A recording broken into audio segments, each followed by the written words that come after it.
Brendan, go ahead. Thanks, Matt. Hey, Caleb. Roy and Armando both had mentioned how just because Florida State was so long and athletic defensively, you guys had to play a lot of freelance. There was that one possession late in the game, maybe a minute and a half left, where Garrison sort of got stuck holding the ball outside the three-point line. Can you just sort of talk us through what you saw in that play? What didn't go according to plan? We were just trying to get some movement, trying to get open, and hopefully get a open drive. But they're so long and they deny all the passes, and we couldn't really get anything in a Florida game. So we just tried to throw something up because it was late clock and we didn't get nothing done.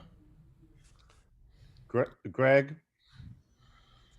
Hey, Caleb, to kind of build on that, you had a lead with, I think, 3:15 to play and really struggled to find scoring opportunities after that.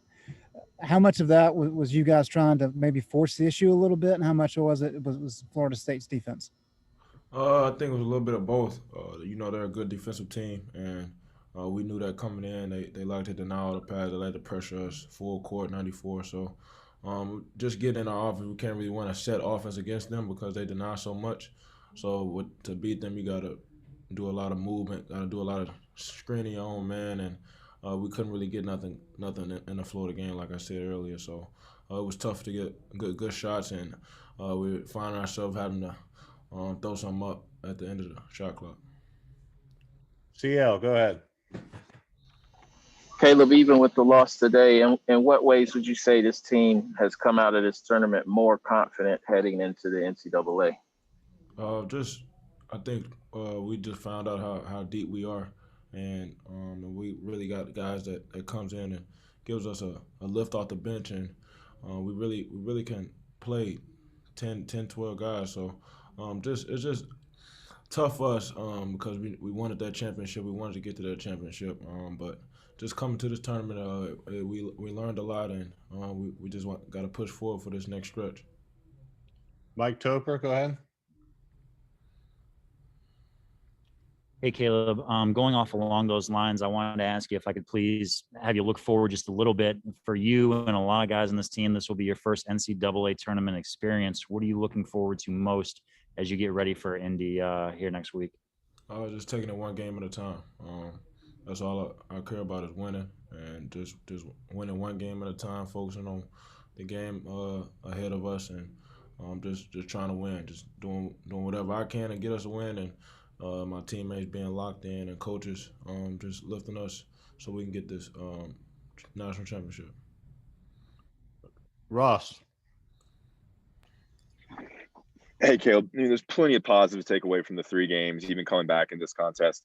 What kind of things you think were challenging that you need to improve on, you have to get better at to play better at the NCAA tournament? Myself or the team? Okay. I think myself, I just got to learn how to get better shots and get my teammates more involved, and just when I don't have the ball, move without the ball, get my teammates screens, like for Kerwin, getting them open, for the bigs, feeding the bigs, and working inside out, because that's the best part of our game, just working inside out. And then as far as the team, I think we got to defend better, talking more on defense, and then on offensive end, we got to move more. We get a little stagnant, and then we got to get in late shot clock, and then nothing comes good out of that. So just I think we learned a lot, like I said, and we'll work on it and watch film and get better. A couple more here. Adam. Caleb, because of the way the game in Chapel Hill played out, with you guys being able to come back against FSU and win that game, even though it was, a struggle out there for a lot of tonight, when you fell behind, did you still think that the comeback, you had it in you because you had done it before against them? Do you think that the game you want to get them helped you come back tonight in any way? No doubt. I knew we had to come back in. No doubt. There was no doubt in my mind or in my teammates or coaches' mind that we didn't have a comeback in us. We had it, and we just let it slip away. But with that team, it's hard because they don't go away. They always gonna come forward. They always gonna push back and fight back. So getting down with them is tough. Brian, go ahead.